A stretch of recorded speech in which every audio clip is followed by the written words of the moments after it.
നമ്മുടെ വിദ്യാഭ്യാസ മന്ത്രി ഒരു തമാശ പറഞ്ഞു. സത്യസന്ധ ശുദ്ധഹൃദയനാണ് പുള്ളി.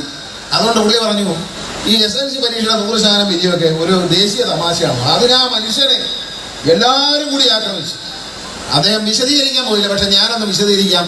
ഇത് ദേശീയ തമാശയാണോ അല്ലയോ എന്ന് നിങ്ങൾ മനസ്സിലാക്കിയാൽ മതി. ഒന്ന്, SLC പരീക്ഷയ്ക്ക് ഒരു വിഷയം ജയിക്കാൻ എത്ര മാർക്കിന് നിങ്ങൾ എഴുതാം? നമ്മുടെ മക്കൾ ജയിക്കാന്ന് ഇപ്പൊ ജയവും പരാജയമില്ല.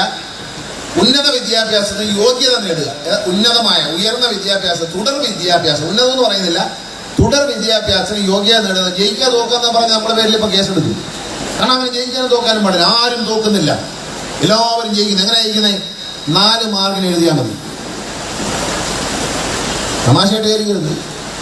പണ്ടങ്ങനെ നിങ്ങളെല്ലാം പരീക്ഷ എഴുതിയ മുതിർന്ന ആൾക്കാരുണ്ട്. നമ്മളെ പഠിപ്പിച്ച എൻ്റെ ഗുരുനാഥനായ ഗോപാലകൃഷ്ണ സാർ ഇവിടെ ഇരിപ്പുണ്ട്.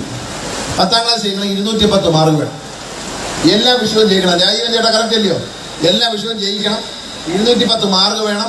ഒരു വിഷയം ജയിക്കണമെങ്കിൽ 100ൽ 35 മാർക്ക് വേണം. വേണ്ടേ? ഇപ്പം എന്നാൽ അത് വേണ്ട. 80ലാണ് മാർക്ക് ഇടുന്നത്. കണക്കിനും ഇംഗ്ലീഷിനും സോഷ്യൽ സ്റ്റഡീസിനും, ഹിസ്റ്ററി ആൻഡ് ജോഗ്രഫി, ഈ 3 പേപ്പറിന് 80ലാണ് മാർക്ക്. ജയിക്കാൻ വേണ്ടത് 30 മാർക്ക്. 7 മാർക്കിന് നമ്മൾ എഴുതിയാൽ അധ്യാപകർക്ക് നിർദ്ദേശമുണ്ട്, 7 എന്ന സംഖ്യ എഴുതാൻ പാടില്ല, 10 ആയിക്കോണം. 7ന് പകരം 8 വന്നാലും 9 വന്നാലും 7 വന്നാലും 10 എന്ന് എഴുതണം.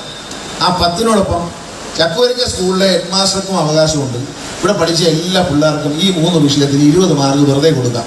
കണ്ടിന്യൂസ് ഇവാലുവേഷൻ എന്നാണ് പറയുന്നത്. കുട്ടിയുടെ മിടുക്കുകളെ പറ്റി സ്ഥിരമായി പ്രോജക്റ്റൊക്കെ വർക്ക് ചെയ്ത്, പ്രോജക്റ്റ് ഒന്നും ഇല്ലല്ലോ, പ്രോജക്റ്റൊക്കെ വർക്ക് ചെയ്യുന്നതിൻ്റെ മാർക്ക് വെച്ച് 20 മാർക്ക് കുറയ്ക്കാൻ പറ്റത്തില്ല, കൂട്ടാനൊക്കെ 20 മാർക്ക് ഇടാം. അപ്പോൾ എത്രയായി?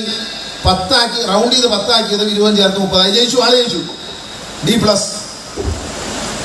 മലയാളം, മറ്റു വിഷയങ്ങൾ, സയൻസ്, അതിനെന്താ ചെയ്യുന്നത്? 4 മാർക്കിന് പരീക്ഷ എഴുതുന്നത്.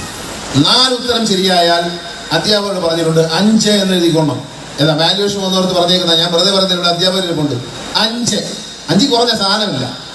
5 കുറയണമെങ്കിൽ അവൻ വെള്ളം കൊടുത്ത് വരാതിരിക്കണം. പരീക്ഷാ കളി കയറാതിരുന്നാൽ 5 കുറച്ച് കിട്ടും. അല്ലെങ്കിൽ 5 പ്ലസ് 10 മാർക്ക് സ്കൂളിലെ കണ്ടിന്യൂസ് ഇവാലുവേഷന് കിട്ടും. ഇപ്പം എത്രയായി? 15. സർക്കാരിൻ്റെ വക ഗ്രേസ് മാർക്ക് 6. ഇപ്പം എത്രയായി? 21. 40ലാണ് മാർക്ക് ഇടുന്നത്. 40ൽ 21 മാർക്ക്, 50% മേളിൽ നേടിക്കൊണ്ട് ആ കുഞ്ഞ് വിജയിച്ചു എന്ന് ഞാൻ പറയുന്നില്ല, യോഗ്യത നേടി. എന്തിനെന്ന് ചോദിക്കരുത്, യോഗ്യത നേടി. ഈ വിജയമാണ് 100% വിജയത്തിൻ്റെ. അത് എല്ലാ വിഷയത്തിലും A+ കിട്ടുന്ന കുട്ടി മിടുക്കര. കാരണം അവർ A+ നല്ല മാർക്കിലായി പോയി. ശതമാനം അങ്ങ് 80ന് മേളിലൊക്കെ പോയി. ഇതെങ്ങനെയാ? ആരെയും ദുഃഖിച്ചില്ല, ആരെയും ദുഃഖിപ്പിക്കേണ്ടെന്ന് വിചാരിച്ചാണ്. അങ്ങനെ മോനെ 3ാം ക്ലാസ്സിൽ 3 പ്രാവശ്യം തോറ്റപ്പോൾ സങ്കടം കൊണ്ട് ഒരു മന്ത്രി ഒരു ഉത്തരവിറക്കി, ഇനി ആരും കേരളത്തിലെ കുഞ്ഞുങ്ങൾ തോക്കുന്നില്ല, ഒന്നും ചേർന്നാൽ 10 വരെ പോകട്ടെ എന്ന് പറഞ്ഞു. അപ്പോൾ 10ലും ഈസിയായി. ഇനി +2വിനും കൂടി പൂർണ്ണമായ വിജയം നൽകിയാൽ നമ്മളെ കാര്യം കുശാലായി.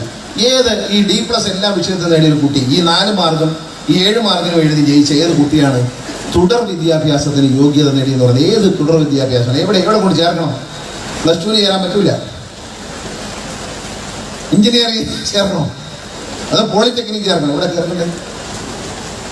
എവിടെയും ചേരാൻ പറ്റും. ജീവിതം നശിപ്പിക്കുകയാണ്.